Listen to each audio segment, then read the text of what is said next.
This is Off Track. All right, ladies and gentlemen, welcome to a live show of Off Track with Hinch and Rossi. Rossi looks a little different. Hi. He sounds a little different, too. Well, no, he sounds like he did in 2016 when he first came back. I'll feign disinterest. I'm Alex Rossi. I don't like it in America. It's weird being here. IndyCar's weird. I think you're hitting that TV with your chair. I think you set the TV up, bro. No, I didn't. I didn't set any of Brand, this you can up. charge him for the TV. Get all four done while you're at it. You can't have a mismatched ones, right? You're rich. It's fine. Hi, guys. Welcome. Thank you so much for coming out. Welcome to our somewhat traditional Monday post-practice off-track show up here in the lovely front stretch suite. Compliments of Brent Cox here. Big round of applause for that guy and everyone involved. This wouldn't happen without him. Hey, man, how are you? We got a guest. Hey! Hey, buddy. Hi. It's so funny because you and I have been in this position for about 100 hours over the last week. So, like, I almost didn't even notice you there because you're just always there. I know I'm part of the furniture now, Yeah, right? yeah. You're just like an extension of my arm. I know, man. Well, I'm supposed to be Doug Bowles, but Yeah. he's had a busy 24 hours. Why? What happened? I'm not sure if you What, heard. within the last hour? Kicked out another one? Or? Yeah, Did they? No, man. I mean, maybe. Who knows? Seem to be making it up as they go, so why not? Apparently. That's a direct quote. Originally, yes, we did have Mr. Bowles had very generously agreed to come be part of this. I do want to talk about that. Okay. I do want to talk about the fact. Can you slide up a little bit? It's weird that you're like sitting behind me. What is that in your hand? Is that like no, medicine? I was gonna talk about this in a little bit. all right. Yeah. Sorry. I've ruined I ruined the already don't surprise. like where this is going. So, Doug Bowles, maybe you've heard of him. President of this beautiful facility, has been for some time. Round of applause. Blue suit enthusiast. Yes, blue suit enthusiast. He has been just a tremendous, asset and promoter of this event and incredible in every way. Doug Bowles is my president. He's absolutely. And, My Pope too, if we're being Wow. honest. And then he gets, thrust into this new position this year, and he's now also the president of the series, extra responsibilities, all that stuff. As if May wasn't already his busiest month, just as the track president. Now you've got the fact that he's the series president. And with all of that, he's still agreed to carve some time out of his day to come sit with this degenerate and us and you lovely people here in the suite, which I think is incredible. So a round of applause for Doug, just for even making the effort to find the time to come here. And you know what he told us earlier in the week? He said the worst thing about being president of IndyCar is he doesn't have enough time to go out and actually stand with the fans. 100%. He did I say love that, man. And so his office is on the same floor as our TV booth. So we kind of pass him a few times a day usually. Not today. And yeah, he's been busy. It's been a busy week and a very busy day. And so I messaged him and was like, maybe he's got more important things to do. So he did not cancel. We got in touch with him and said, hey, man, your time is probably better spent elsewhere right now. Yeah. So why don't you just take a pass on this one and we'll move along. That way we can also talk openly about what happened. No, I'm just kidding. I'm just kidding. Kind of. Doug's gone to IMS Museum to check over the race winning car at New Garden from last year. To put some covers on race cars. Did you see? Oh, Nathan yeah, we've Brown? seen. Yeah. We knew way before you did, Tim. Okay, Come on. well, We're the that's- media yeah. now. I got a media hard card over there, so I'm. That doesn't mean a now, thing, too. man. Does They that- give those does that out make like you candy. guys- What? I know. Does that make you feel less important? They accredited you media? Yeah. Wait, based off of this? Yeah, based off of this. This is considered media? Okay. I have something. Terrifying. He pointed it out. I have something in my lap here. Ew, bro. A TMI. fan of the podcast, Edwin from Scotland, brought me this. It's called tonic wine. And I mean, I like both of those things Buckfast. Oh my God, it's Buckfast. Sorry, this is a family show. Please watch your language, sir. God. So you guys have no idea. So I don't know what this is, but just reading it, it's tonic wine, and it has caffeine. That's like It has hillbilly a juice. high caffeine content. That is like- caffeine content? And that just Guys, this is like Scottish moonshine. So she okay? made it clear. Edwin made it clear that this is like a lot of Scottish people's like first foray into drinking. No, it's 'cause basically it's dirt cheap. It's basically what homeless people drink. Okay. to stave off the sadness. Okay. I only know about that. They don't have that in Canada. I know about that. Yeah. No, a mechanic of mine. But I have a few points on this. This is funny. This is what you say. What Scottish people get. This is their first foray into drinking. Yeah. I feel like at least in North America, you tend to start with the sweet stuff that doesn't even taste like alcohol. You start with whatever your parents have. In the Scotland, collection. this is like one step beneath a Class A drug. So Okay. this is Got it, it's strong My favorite part is it says and cheap. red wine-based aperitif, Aperitif. high caffeine content, not recommended for children or pregnant or breastfeeding women. Under the caffeine part, they're ignoring the 15% alcohol part and just saying there's a lot of caffeine in here. Don't give it to your kid. The booze is fine. Welcome to Scotland. Buckfast also does sound like a swear word. Are we supposed to be trying this? Is that what we're doing? Yeah, you got to here? drink the Buckfast. I figured, I saved it for you. Thank you, Edwin, for bringing that for us. Well, hang on. We'll see if we're going to be thanking her or not. So you've had this. Can I be Will Buckfast? Not on Sunday, bro. That's an FCC fine. It's Monday.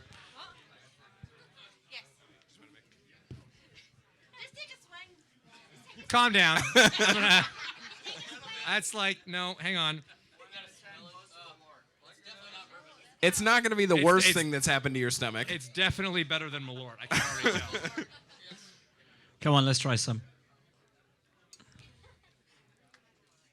That's not that bad, actually. That's pretty good.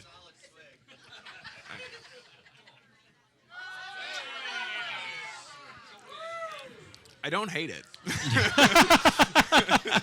Tim, you've never met an alcohol you hated.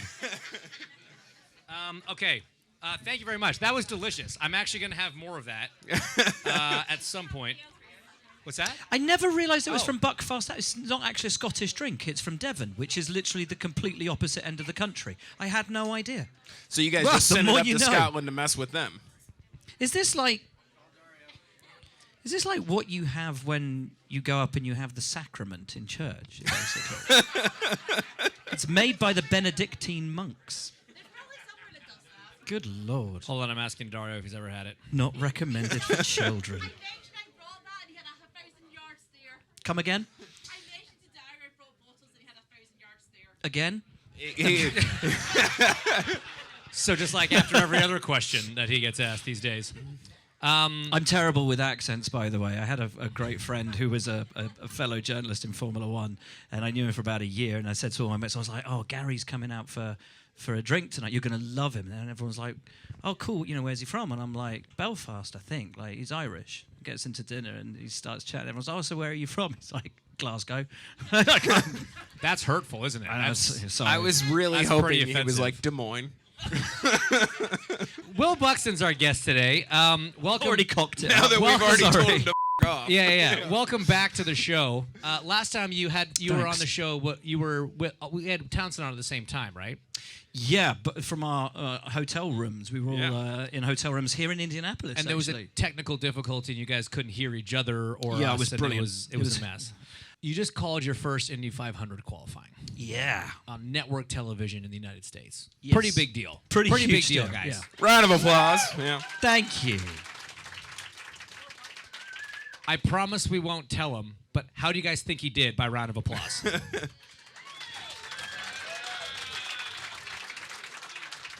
Room for improvement. That's how I judged you. I thought you did great. They're being very harsh. I get it. I'm not diffy. Like How was it, mate? How was it for you? I'm exhausted. Well, yeah, but I've, that's from the 8 days prior of being on 14 hours a 40 day. hours. We've done 40 hours of broadcasting over the last 7 days, and that's a lot of time with Townsend and James, I can tell you. Most would say too much. Yeah. What an absolute thrill. But it's just the whole build-up into Fast Friday, and then the 2 days of qualifying, which I think is the most exhilarating 2 days in all of sport. I don't think there's anything like it. The jeopardy, the gambling of do you withdraw your time? Do you go again? The heartache of last chance qualifying, the thrill of the run for pole. Like No, Renus, you don't withdraw you your don't do time and go again. What was that What all was about? that about? dude, Okay, but so coming from F1, where you wouldn't have. Were you in F1? yeah, I might have mentioned it okay. once or twice. But I mean, so you wouldn't have we wouldn't have something like Indianapolis where it's a multi-week event, but you would have just insane travel around the globe. Yes. So how does it compare? Well, it's funny because people say, "Oh, so have you moved to the States?" No, you're still coming in Then I from say England no. every week? And they went, well, you're commuting to the races. And I'm like, yes. Number one, there's 3 weeks between every race at the start of the season. Yeah. And the first 3 races were in Florida and 2 were in California. And I'm used to, at this time of year, flying to Australia for 3 days and then flying home. And then going to Japan for 3 days and then flying home. So frankly, like, you know, jump on the good ship Virgin Atlantic to LAX and fly home again. Yes, please. Like, that's easy. That's easy. Hilarious to me that commuting to even the Western United States from England Piece is an of piss. improvement on your previous travel Mate, schedule. piece of piss. It's so easy. That's incredible. It's terrifying. We're just glossing over piece of piss as a phrase. That's like a. You guys That's got that not a right? That thing was here, weird. is it? That was a. Yeah. I'm gonna use it. No, it's great. Again, English background. I knew that one. You didn't know that one? No, obviously not. I'm from 4 miles away. Joan, you got to teach your son more swear words. Oh, she's and not listening. More bad. My mom's not listening to any of this. You know what, guys? Round of applause for Tim's mom right here.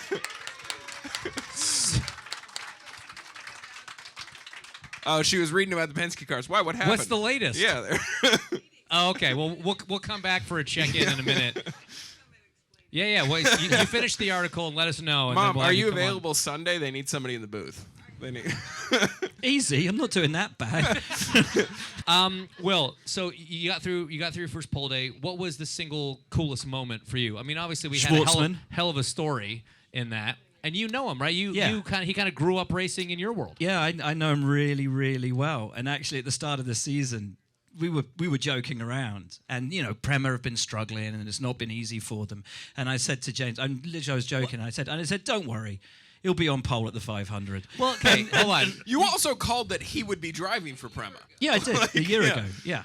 Let's So who's winning? Hold on. Let's back up a step here. I'm opening my FanDuel app, and I would like him to tell me who's winning. Oh yeah, no.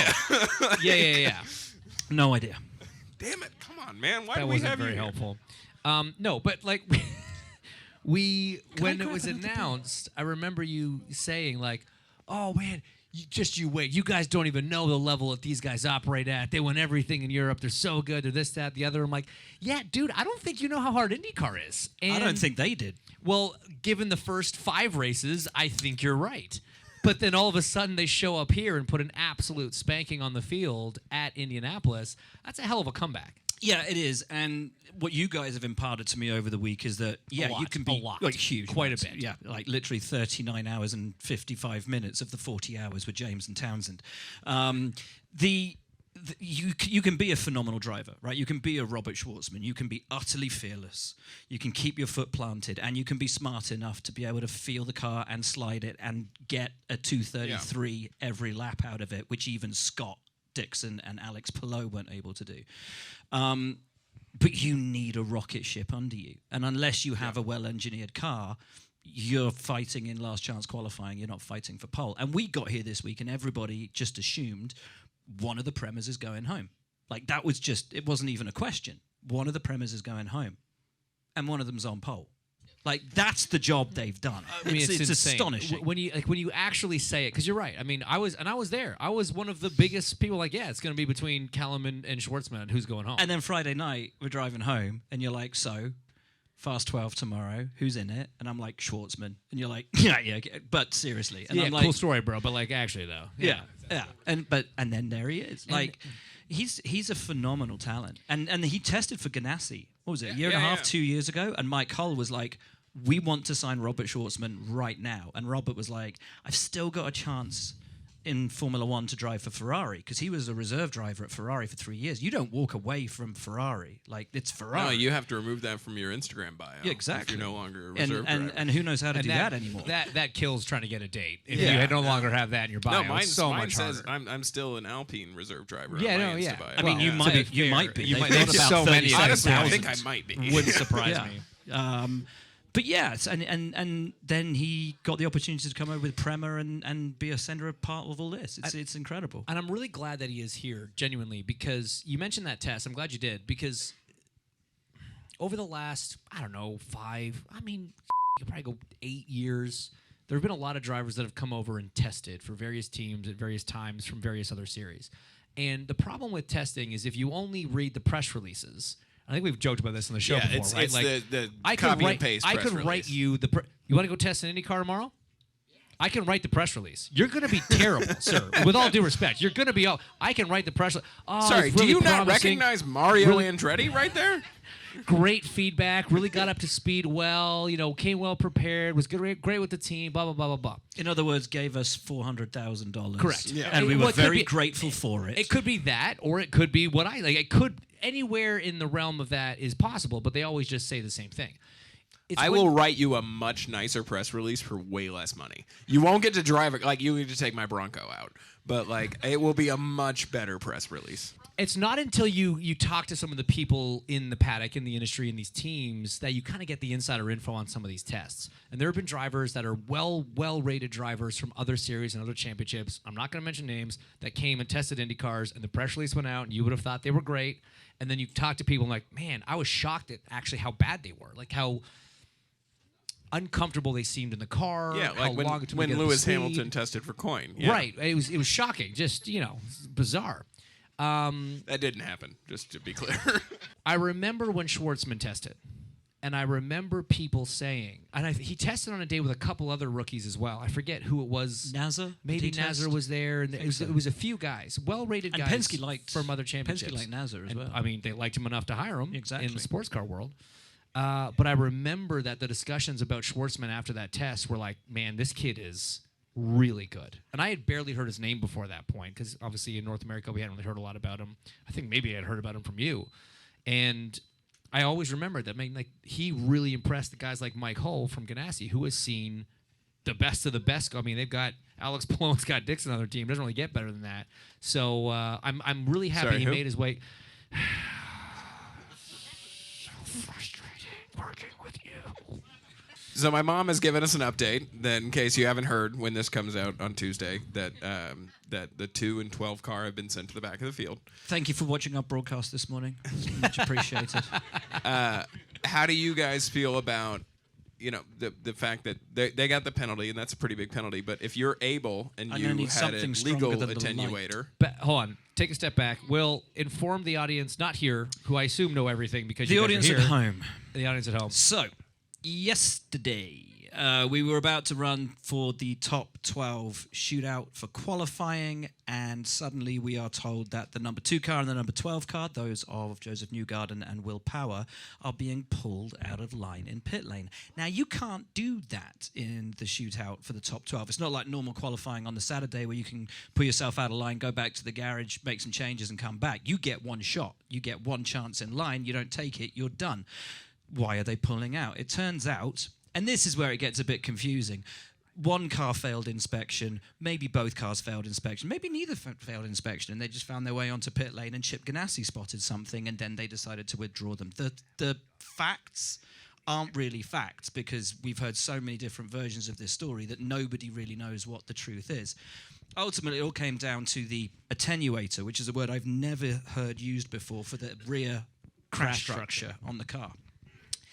Essentially, there's a blend line between where you attach it to the back of the car, and it's a part of the car that you're not allowed to modify. And what Penske had done was modify it in order to smooth that transitional line down, in order to allow the air to flow smoother over it and increase speed. No, it was to make it look better. That's what they said. Yeah, of course. well, they had to make it match last year's car.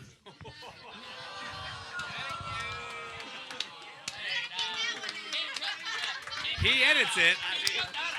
Evidence of which can be seen right now in the Indianapolis Motor Speedway Museum. It's a brand new museum. Check it out. And so they were withdrawn from qualifying, so they take up the final places in the top 12. Except that this is seen as being so egregious that they've been thrown to the back of the grid, despite the fact that there is no regulation that says they should have been. Yeah, Doug Bowles this morning said they've basically gone outside of the normal regulations in order to impose a penalty that is sufficient enough that it reflects the gravity of what they've done. And the thing with it is, it's brazen, right? It's not like they're trying to hide something under this. It's there for everyone to see. God, I don't even know where to start, man. There's just so many things. But where does that come from? An arrogance of no one's going to see this, and it's like, yeah, pretty much everyone's going to see that. But they didn't last year. Yeah, and but no they one didn't saw see it, right? Yeah, they didn't see it last year. It's in the museum. So who are you more mad at? Penske for doing it, or IndyCar for not seeing it for however long? Well, at least I'm mad at whoever 365 owns days. IndyCar for not seeing it. But here's the thing, like, you've basically just got Rocket doing everything down there on his own. He needs a full team of full-time scrutineers who know the rule book inside out, who are professionals and are paid and turn up every single weekend. Because if you are looking through the rule book, and by the way, this part doesn't prescribe to Article 14.6.3.2a, and that's not one of the parts they usually check, right? Like you see them have the level on the back wing to make sure it's yeah, but within how do you regs not see it? It's blatant. It's right there. I guess if you're not looking for it, right? Like, I guarantee they see it now. But they do now. But it's a very, and so obviously now there's this whole argument of they put an illegal car in to run qualifying on the Sunday. Yeah. And if you're Jacob Abel. But did they also do that on the Saturday? Because it passed inspection on the Saturday. But if they weren't looking for it, and by the way, that same thing passed scrutineering last year for the Indy 500 winning car, then did they run it on this? Is that just normal operating procedure for Penske on that car, and that they didn't think or realize that it was actually illegal to do that? And then there's that big question mark of, well, if they did that on the Saturday and Jacob ends up being bumped on the Sunday because he didn't make the field on the Saturday, should he be in the race? And we spoke, but we spoke to him earlier today, and to his great credit, and I have to say it was one of the most mature and genuinely like impactful things. He said, I don't want to race the Indy 500 on a technicality. Amen. And I loved that from him because his heart is broken. And rather than jumping on this bandwagon and being like, yeah, kick him out, he's like, no, we didn't do the job. Jacob has handled the whole situation phenomenally well. He's As won someone that's so been many there fans. and done it, absolutely. He has won the respect of a lot of people in this paddock, a lot of fans watching all over the world. Okay, so I'm going to play devil's advocate on some of this. Not because I want to. Emotionally, I feel like most people in this room, I think, feel. But the way it works, in theory, is the cars go pre-tech, they go on track, they do post-tech, and then at the end of the day, when everything's agreed to be fine, the timekeeper signs the timing and scoring sheet, and the results are official. After Saturday, all of those things happened. By the rule of their own law, Saturday is set based on that. So then they should start 11th and 12th. Yes. That is my belief. Because their rules state, if this is all about rules, and we're all about trying to make sure people are sticking to the rules, IndyCar have now broken their own rules. Yeah. Why? Did they do it to try to go above and beyond to prove a point? That's bull. That's not a good look, in my opinion. I think it looks worse that they put them to the back row. Because if it's such an egregious penalty, and look, guys, I'm going to say something real quick here. What they did, black and white against the rules. Is it finding them a mile an hour? No. It is a very small, I don't want to say inconsequential thing. Everything's consequential when you're going around the speedway. We're looking for margins that are small. I get it. Was it the difference between Scott being on pole last year and not? Not saying he had it. I don't know, but just bear with me. I'm just, all three cars on the front row last year. Great point. We don't know if they had it or not, but was that the difference? I don't think that was the difference. It's small. It is small, but it's a rule infraction. But if you're saying,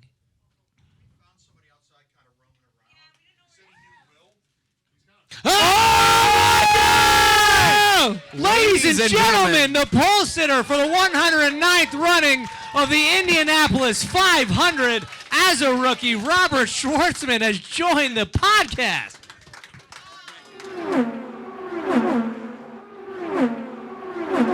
Do you want a beer? Do you want a beer or do you want a vodka? You got until Friday. Yeah, you're not in the car for a while. We got a 12-hour bottle to throttle rule here in IndyCar. You're good. I've heard 24, but you do you. Buckfast. Have you ever had Buckfast? No. Nor should you ever have it. Guys, round of applause for the pole sitter for this year's Indy 500. You didn't Nobody told me there's gonna be so many people here. I thought it's just I didn't Dude, wait for Sunday. I didn't tell him to be. yeah. No, I thought we would be sitting in like in a small little room, like hidden there with. Oh, microphones. yeah, they didn't tell me either. Yeah, well- Like, they said, do you want to come and record a podcast? I'm like, sounds nice, chilled, relaxed, just well, meet James and, a it's- couple of you friends. see, No. we got played, man. We got played. You hear that? I was called couple of friends. We're gonna edit that out. We're gonna make sure that doesn't make it. Robert, I thought Rossi congratulations, was man. coming. Yeah, that's what I heard as well. It's like, Rossi's coming. You want to join up? I was like, yeah, well, why not? Nice. And then it was like, no, there is no Rossi anymore. You're It's gonna just have to take some tips from Hinch. I instead of want you Rossi. to know that like his name is on this show, and he still didn't bother to show up after practice. Yet you're here, so we really appreciate the effort. This episode needs to be called Hinch and Schwartzy. I like it. I like it. We can do that. And we have so many things to talk about now. How long do you have? Well, how long are you here for?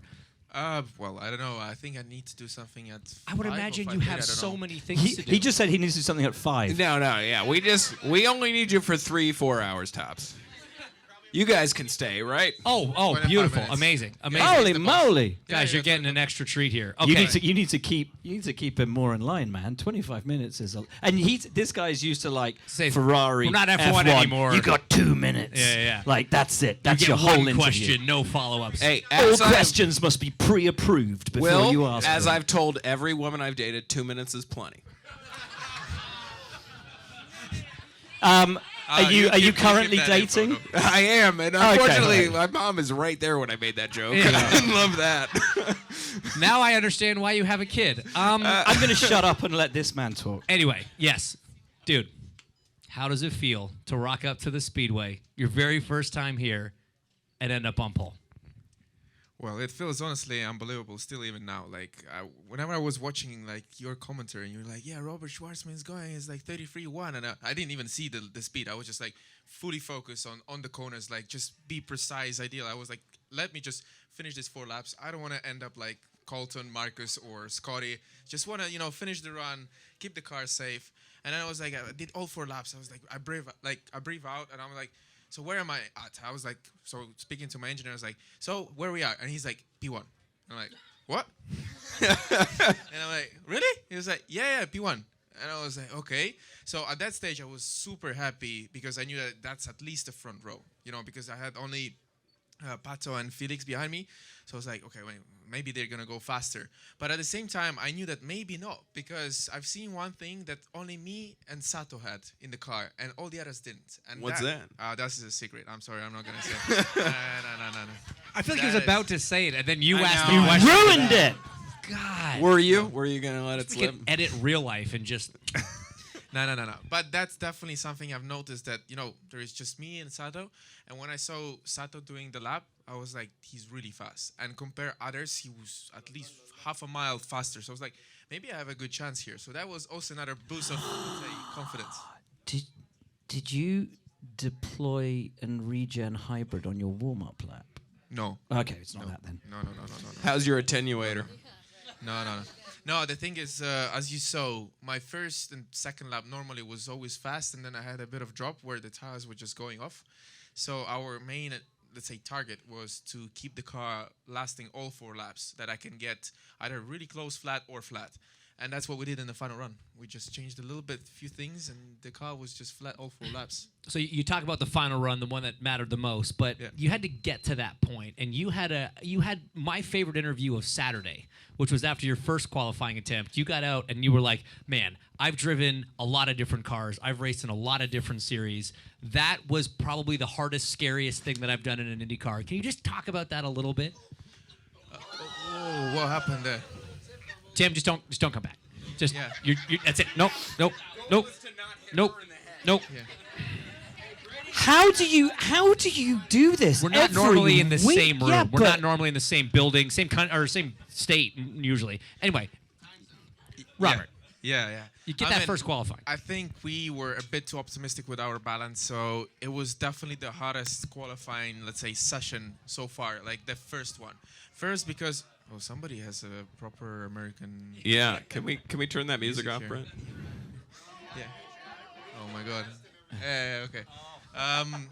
No, but that was definitely the hardest because, you know, first of all, I was very nervous. I knew that, you know, I'm going to be driving at 230 miles an hour and I have to hold on for 4 laps and I have to do a good job. And the target was to get in top 12 or to beat my teammate, as it always is. And I have no idea how the conditions are, how the car is going to behave. So I barely slept that night. And you didn't practice in the morning, did you? By the way, I love that. Yeah. That's such a power move. Like, yeah, we got the car. I'm not going to practice. Just going to go and qualify. Yeah. So wait, was that a confidence thing or more of a risk aversion thing to not do at McLaughlin? That was exactly the thing that we understood that it will not make sense. We'll not learn anything by doing the warm-up. And I'm not going to get any more confident. I knew that whenever you go to quali, you just floor it. And whatever happens. If I put it at the wall, so be it. He's a quick learner. That's where you need to just go all in. And I didn't want to waste my energy in a warm-up. I didn't want to take any risk. And, you know, also the engineer side, they were like, what's the point? We're not going to learn anything. The car won't be better. Why? And I was like, okay, we'll not do it. And that was the right way because as you saw, for example, Scotty, for me, he was the main contender for pole. Like whenever I was looking at his speed. And he basically, he lost his quali possibility, let's say, in a practice. And at the end of the day, that's what, you know, that's why we took pole position, is that we took every time the right decision. Like whenever we go or we don't go, what we change with the car. Because in the morning of Sunday, the engineer, they came and he's like, should we try a different strategy? And the strategy was way more risky. Like I had to do way more things like playing around. And initially I was like, yeah, why not? We're already in top 12. We already did a miracle, blah, blah, blah. And at some point, fun fact, I went to the bathroom, you know, had 20 minutes of thoughts, of processing. 20 minutes? Yeah. Good I man. had to, Good man. That's how we do it in Europe. Yeah, man. guys, I'm the same way. I'm the same way. take time. Yeah. Do you guys need fiber? I have some supplements. Yeah, I had a bit of processing how I will do it, and then I was like, no, it's too complicated. It's why we need to go now in qualifying. It's too late. I haven't had any time to practice it. I was like, let's just keep the standard routes. Just go back. Let me do the simple things. Let me just try to floor it for 4 laps, and we'll see where I'm going to be. And, you know, that's what we did. And the great thing is having a 20-minute means you're lighter in the car. Yeah, it's 2 tenths. That's 2 tenths for sure. We call it dropping 2 tenths in the paddock. So you were one of the guys that found. I mean, some guys didn't even go faster, but between top 12 and fast 6, you guys found a tremendous amount of pace. Was that a change to the car? Did you trim, or was that just you getting better, optimizing things, being more comfortable? The funny thing is that from Saturday, the car hasn't been changed. Yes. And that's where I think it's also another play that we did, because others were going back and forward.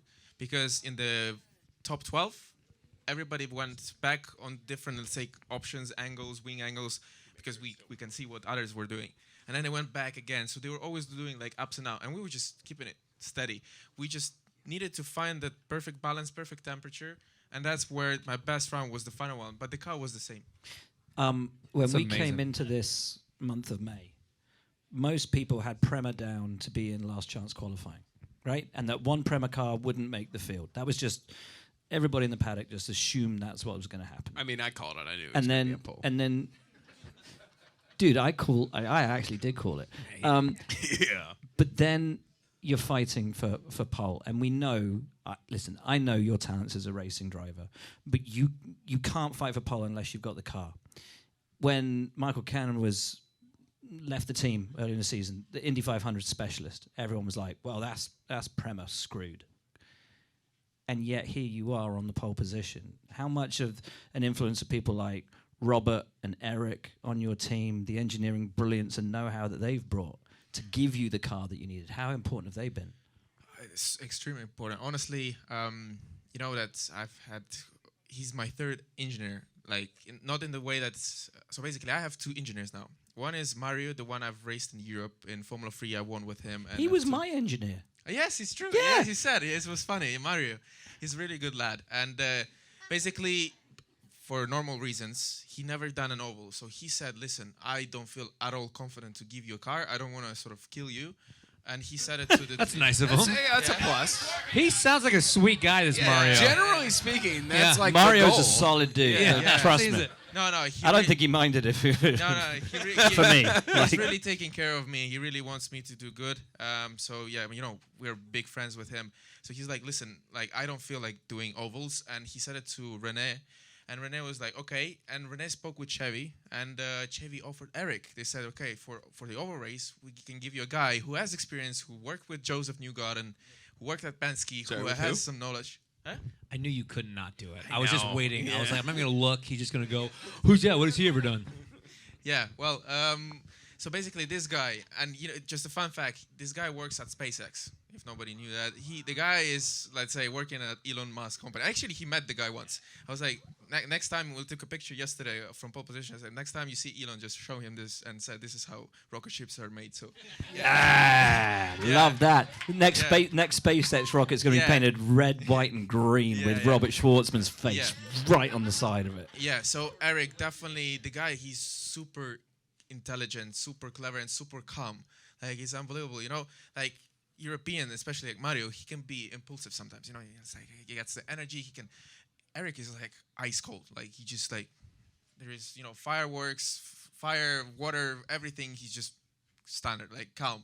And obviously he has some deep inside emotions, but he never shows it. And he's so calm with speaking, and he uses really right words to people, like to mechanics, how to approach things. He's a super chilled guy, and I think that was also a big boost in the team, where sort of people were calm. There was no panic on the ship. They were just like step by step. We were just doing some things, and yeah, that's the approach. Then from Rob's side, Rob worked in McLaren, and he knows how gearbox should be built up, how the car should look like for the oval. So he was doing a lot of work on the background to get everything sorted for this race. Unfortunately, we only have this car, so I have only this car. I don't have a spare car, so that's why I needed to take big care of the car, because if there's anything that's gonna happen, that's it. Game over. We don't have like Penske's a spare car or Andretti and stuff like that. So nothing. Are you going out carb day? Yeah. Okay. So keep. Yeah. So yeah, that's why. But never this been car to a is race really before. properly built. Like the He guys. said he was taking care of the car. I was like, Calm down. He's always like get this? up our guest. He is always like this. It's Steve. terrible, man. I have to do this every week. Is he drunk? Yes. yeah. Okay. Welcome to America. Man, dude. yeah, he pinned you real quick, man. That didn't take long at all. All right. So James, you've been on the pole in this race in 2016. That was a hint for a round of applause for James, by the way. So you got Robert going to the pole. Do you have any advice? Don't lift in one. You got the best seat in the house, man. It's the most incredible thing ever. You're going to be doing those laps. I'll tell you what's going to be weird. In all seriousness, you've been here since last Tuesday, driving around in circles. Open test, driving around in circles, and you come to Fast Friday. There's a couple of people in the grandstands, but for the most part, the place is empty. It's gray grandstands. Then you get to Saturday, and there's a few more people. You get to pole day. There's a few more people. Even today, it was an okay crowd. You're gonna rock up on carb day. There's gonna be a lot more people in the stands. You're like, oh, well, this place is filling up. This is kind of cool. Most of the stands are still gonna be empty. You're gonna get in the car on race day. You will have been through all the pomp and thank you. Oh, You're gonna- the you're emotion. You're gonna have been through all the pomp and circumstance of the opening ceremonies, which are incredible, and you will find very cool. You're gonna strap it in that race car, and the stands that you can see, which this is one of the things you're gonna hear. The stands that you can see on the front straight, that's only a small part of the racetrack, and you're gonna be, man, I cannot believe how many people are in these grandstands. And then you're going to belt in, you're going to fire up, and you're going to take off on the first pace lap. And you're going to be the first guy that gets to go around 1, 2, 3, and 4 and see 300,000 people in these grandstands that up to this point have just been gray, lifeless structures. The track comes alive. Please finish. Ladies and gentlemen, Jim Cornelius is joining us. But it's surreal, man. The place looks different. And you're going to go into turn 1, and your visuals, all your cues are skewed. You're going to go into 3. It's going to look tighter and more narrow than it does in practice, because the track looks like the stands look like they're coming in onto the racetrack. It is unbelievable. The whole place just comes alive. Do you play golf? Like actual golf? Yeah, like golf. Wait, what other kind of golf Yeah, is what was there? the follow-up there? No, mini golf. He's I a mean, putt-putt champion. no. But I mean, I can play a bit, but I'm not a pro.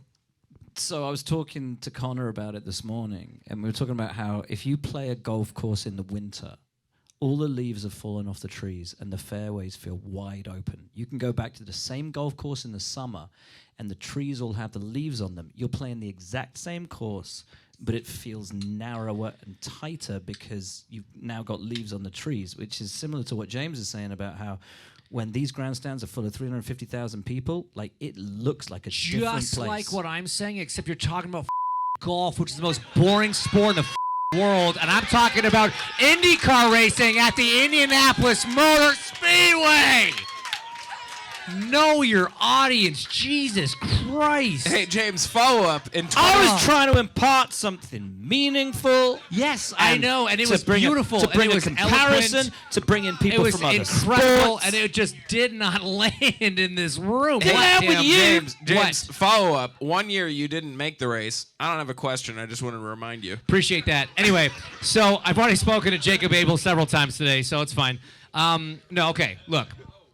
All That stuff's was incredible. That was unnecessarily No, it's- harsh. He's been kind of mean to we me. have one more Read question. the Good. room. I only have one Read last the question. room, Hinch. Oh, what's the You've question? got one question.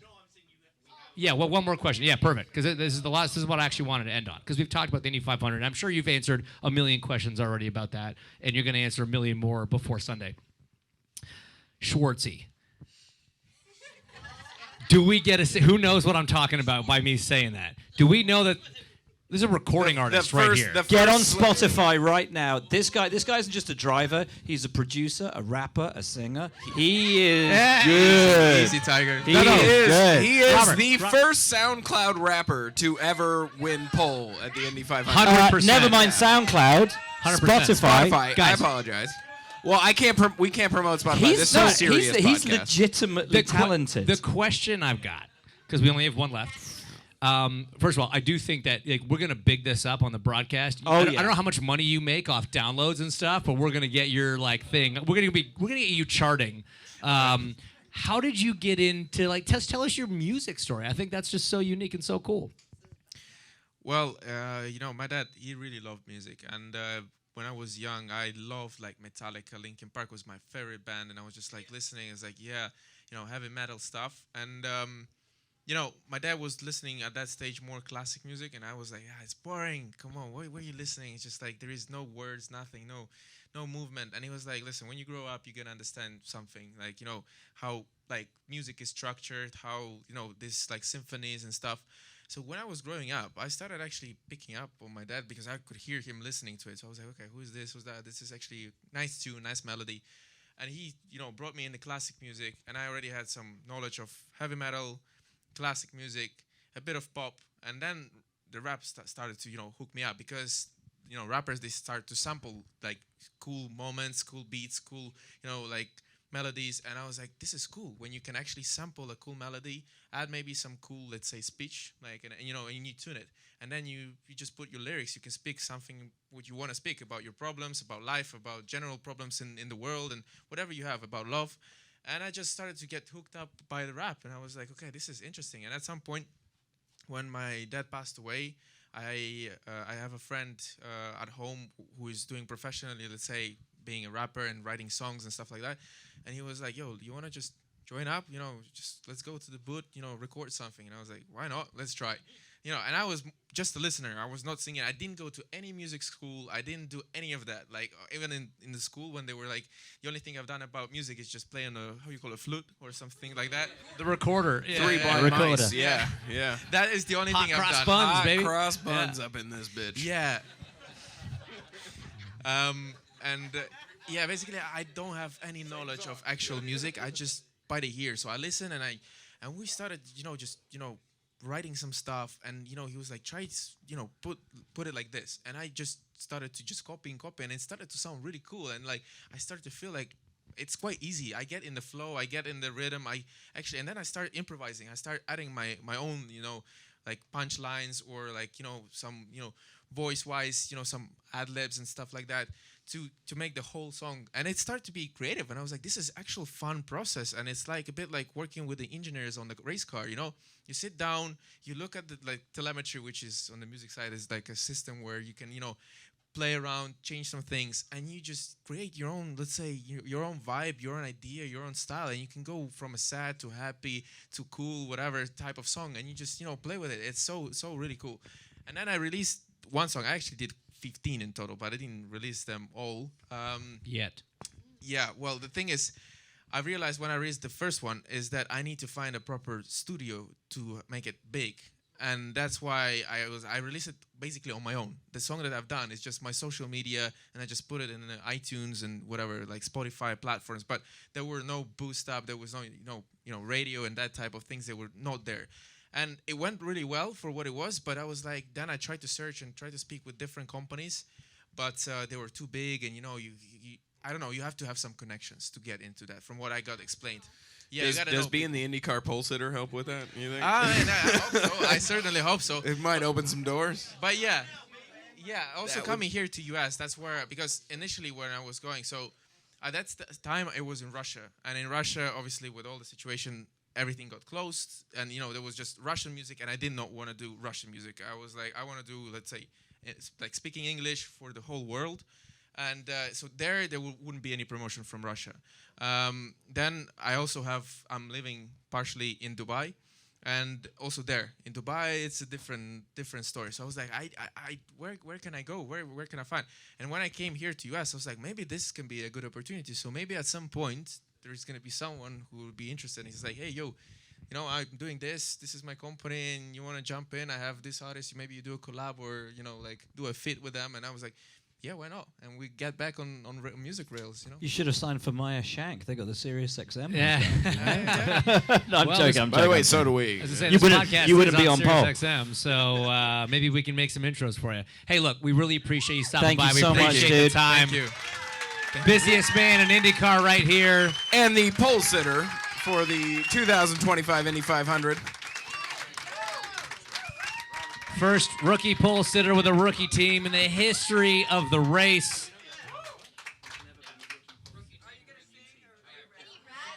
Yeah. He didn't even know that, guys. Didn't even. Oh, no. But the actual fun fact, another one for you guys, is that the last rookie who have taken the pole position did it in 1983, and my car number is 83. 83. Oh. Mic drop moment right How there. did we miss that? How did we miss that? Great point. It's a great point. Well, because there was some confusion, right? Because Tony Stewart was a rookie that got pole, but he got it as a technicality, right? He didn't. Oh my win it. God! He got Correct. bumped up. Prema was started in 1983. Oh my God! This All right. is Well, all now coming we got together, the isn't it? conspiracy theories going. All right. Robert Schwartzman, Wow. one more time. Thanks, dude. Thanks, buddy. So the thing about rapping with Schwartzman, which is real funny, is so Robert used to be a co-host for me when I was on F1 TV. Right. And he would come on the shows and present with me. And before we went on air, it was in Zandvoort last year actually. We were just like loosening up and getting ready to go. And he loves Notorious B.I.G. And As you I do. love Notorious B.I.G. And so we just did like the whole of Juicy by Notorious B.I.G. like into the camera. Is there a recording of That that means somewhere? that footage exists somewhere. Ferrari went 8 and were like, that is deleted. That never makes public air ever. And so yesterday I texted him and I was just like, it was all a dream. ... And he was just like, yeah. Like, I Nice. mean, Very cool. crazy. Crazy. I think you tweeted that. I saw that. I caught Yeah, I that. put that at the end of the tweet. Yeah. Well, guys, I don't remember where we were in our previous discussion. I think Who I was- cares? I don't We just think it had the pole matters. We just sitter. had Yeah. the pole sitter. Yeah. I think I was getting mad about stuff. Tim's one of the best. People are attenuated, but whatever. I'm gonna go melt some car parts. I'm gonna go. Didn't melt they do that with like the Oh blowtorch? yeah. They weren't melting. I mean, what the hell were they doing with the blowtorch then? Well, how would you describe it? They had both. Pato Everything. said they had a blowtorch, No, right? they did. Thank we you. have videos of that. They did have a blowtorch. Okay, so look, then how would you describe what they did with the blowtorch? Let's put it this way. I don't think that when they got the blowtorch, their goal with the blowtorch was to melt the car. Burn the evidence. I didn't say they melted Burn the it car. all. I've said they melted some. What's that parts used of it. for? Melting. No, I don't think that's it. What do you use a blowtorch for? Are you just over there making Setting creme brulee fires. nonstop? Branding. Yeah, that. Yeah, what he said. Not what you Softening said. putty? What? Yeah, it's totally different than melting. Relax. Calm down. Yes. Okay. So Do you see what I have to deal with, Will? interesting Do you see situation that's evolving here. I know we've had press conferences and all the rest of it. I still get the sense that we haven't heard the end of this. But at the same time, what I want less than anything is for this to be the headline of the race, for this to be the thing people focus on. So until we hear more, I'm content to shut up about it, let the racing on track do the talking, and look forward to a great race. The thing is, there's no such thing as bad publicity. And I if don't it disagree. brings some more viewers in to be like, hey, it's the second year in a row that, Newgarden and Power haven't had their strategists on the pit wall for them at Penske because they've been caught doing something that they shouldn't do. And the guy going for 3 wins in a row is going to start from the last row of the grid, and we've got a rookie on. Like, I wanted the story to be... The saddest thing about this Penske thing is that I hope it hasn't, but I kind of feel like it's taken some of the impact of what Robert and Prema did yesterday away because everyone's focusing on this like, For sure. oh, Penske, you're cheating again. For sure. And they don't deserve that. They deserve to be front and center. They deserve to be the main headline of this week. And that's what I'm now saying. they're not. Yeah. And I think that's a great sadness. If it brings some more people to the broadcast, great for us. But Everybody great for loves the a sport. scandal. Everyone loves a scandal. No such thing as bad news. But that kid, and you just heard from him, like, who he really is, like, who he is in his soul, and not just behind the wheel of a racing car, but how much of a genuinely lovely dude he is.